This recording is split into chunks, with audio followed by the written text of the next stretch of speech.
Hey, it's Jason here, and I'm about to get into a meeting here in a moment, but I wanted to quickly shoot this video to talk to you about the bucket of entrepreneurs that make the jump and successfully buy a profitable business versus the other bucket of wantrepreneurs, is perhaps what we should call them, who want to get into entrepreneurship, who want to buy the business, but don't execute. I've been doing this for several years now. I've worked with well over 100 individuals, and I've seen firsthand those that execute and those that don't. So I just wanted to talk about broad stroke patterns that are clearly self-evident at this point as far as the bucket that gets the deal done versus the bucket that does not.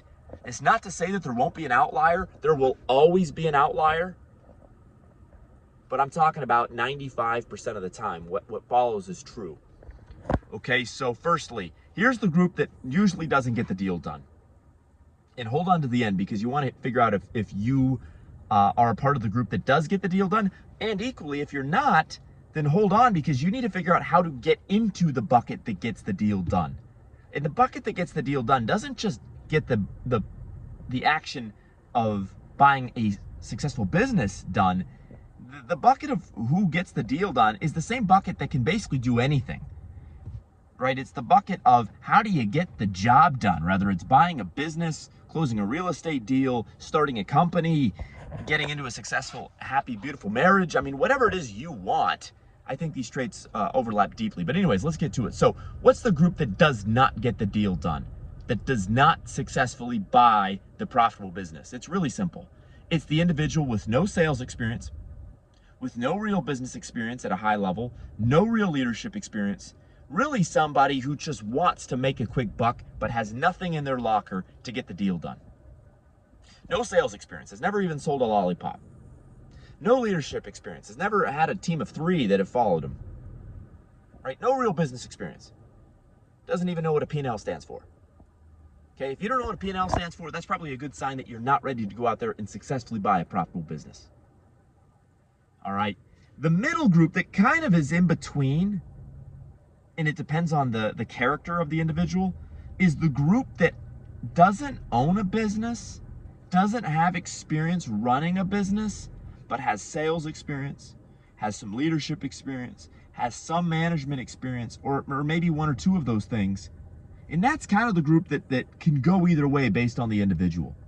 That's really, this middle group needs the grit, needs the perseverance, needs the strong advisors, needs everything to kind of go their way. They have to be really strong individually, but if they have some sales experience, if you've got some leadership experience, if you've got some management experience, you have a puncher's chance. If you lack those things, it's your job to go get those skills, to go learn how to sell, to go learn how to lead, go learn how to manage, get into a management position.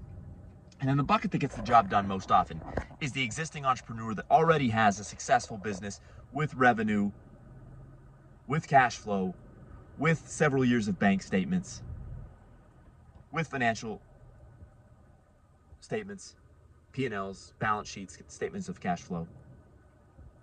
That is the group that's the easiest to go out there and buy a business for a host of reasons. You already have a financial track record. You already have an operational track record. You already have bank statements you can submit to the lender. You already have P&Ls and tax returns and all these things that demonstrate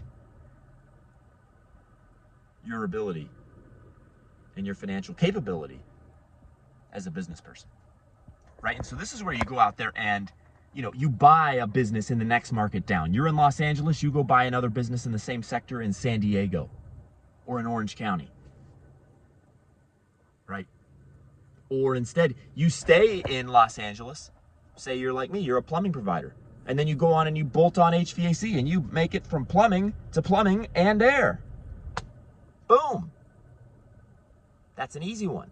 An easy one for an existing business owner to pull off, relatively speaking. That's where it really works. But at the end of the day, you have to ask yourself, you could get the best recipe, but what ingredients are you bringing to the table? I'm the guy that gives you the recipe. The other talking heads are providing their recipes. I'm skeptical of a lot of their recipes. I think there's a lot of fake gurus out there that say they know it all and have done it all in quotes, but when you actually do your homework on what they've really done, they can't really point to it. So that's a disclaimer as an aside. I think there's a lot of fake stuff going on the internet all those pre-roll, not all of them, but a lot of those pre-roll ads before a YouTube video, or when you're scrolling through your social media, a lot of that I think is spunk. Not all of it. There's some real actors out there. There's some legitimate actors out there, but there's a lot of actors who act, who fake it, who haven't actually done it, who are selling recipes that they didn't come up with themselves, right? But there's two parts of getting a deal done successfully, buying a business successfully. The right recipe and the right ingredients. I'm somebody that has curated my own recipe because I've done 4 business acquisitions myself over the last 2 years. I've consulted on a number of others. My girlfriend's working on getting her deal done right now, right? So I've had a number of other deals I've assisted on. I've personally bought 4 businesses in the last 2 years that have been true businesses, you know, brick and mortar businesses, as well as pieces of property. So it's actually been a little bit more than that, but really we'll call it 4. Okay, that's the recipe I can give you. Hey, here's how I did it 4 times in the last 2 years. What I do with that recipe is my business. How I cultivate that recipe, that's my business. That's based on my experience, my life's work. But then once I give you the recipe, how good is the food gonna turn out? Well, that's based on what ingredients you bring to the table. That's based on what ingredients you cook with. And that's where you come in. The best ingredients are sales experience, leadership experience, management experience, already has a successful business going. That is creme de la creme, top of the line ingredients that you're bringing to the table. You put great ingredients with a great recipe, man, you're cooking with fire. On the other end of the continuum, I can give you the best recipe in the world. But if you're coming with coal, if you're coming with garbage, if you're coming with expired food, you got the ingredients out of the trash can, man, it doesn't matter how good the recipe is. That food's just not going to turn out very well. That's not food I want. That's not food you should bet on. That's not food you want to feed to your family. Okay, and so if you don't have the leadership experience, the sales experience, the management experience, if you don't know what P&L stands for, it's your job to become the individual who has that background. So that at least you get into that middle group where you got a puncher's chance. Maybe you don't have a successful business going on yet, but at least you've got those base skill sets under your hood, under your locker, in your locker, right? And so that's really what I'd implore those of you who don't have the successful business yet. At least go learn to sell.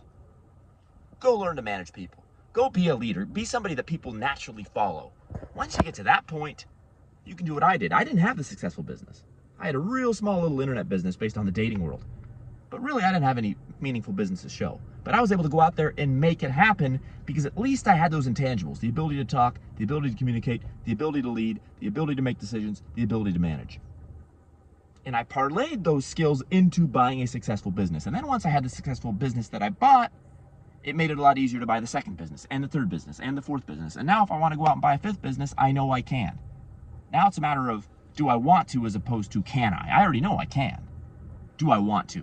What's the right strategic decision for me as the entrepreneur to make? And that's my business. I'm not going to go into that in this video, but you see the difference. Going from 0 to 1 is always the hardest part.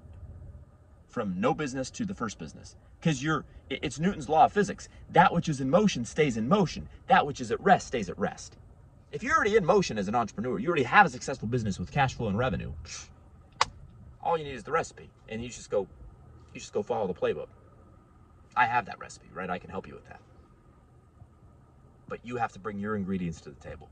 And that's really the punchline.